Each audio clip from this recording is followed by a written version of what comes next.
બનાસકાંઠાના પાલનપુરમાં સવારે થયો ગમખ્વાર અકસ્માત। બાલારામ બ્રિજ ઉપર એક સાથે 9 વાહનો વચ્ચે ટક્કર થઈ। પહેલા ટ્રેલર અને ટ્રક વચ્ચે અકસ્માત થયો, જે બાદ પાછળથી આવતા વાહનો પણ ધડાકાભેર અથડાયા। અકસ્માતમાં એક વ્યક્તિનું ઘટના સ્થળે જ મોત થયું છે। કેટલાક લોકોને ઈજા પહોંચતા 108 એમ્બ્યુલન્સમાં સારવાર માટે હોસ્પિટલમાં ખસેડવામાં આવ્યા। અકસ્માતને પગલે લાંબુ ટ્રાફિક જામ થયો। ઘટનાની જાણ થતાં જ પોલીસ ટીમ પણ સ્થળ ઉપર દોડી આવી અને ટ્રાફિક ખુલ્લો કરવાની કામગીરી શરૂ કરવામાં આવી છે।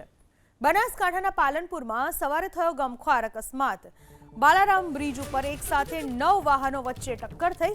પહેલા ટ્રેલર અને ટ્રક વચ્ચે અકસ્માત થયો, જે બાદ પાછળથી આવતા વાહનો પણ ધડાકાભેર અથડાયા। અકસ્માતમાં એક વ્યક્તિનું ઘટના સ્થળે જ મોત થયું છે। કેટલાક લોકોને ઈજા પહોંચતા 108 એમ્બ્યુલન્સમાં સારવાર માટે હોસ્પિટલમાં ખસેડવામાં આવ્યા। અકસ્માતને પગલે લાંબુ ટ્રાફિક જામ થયો।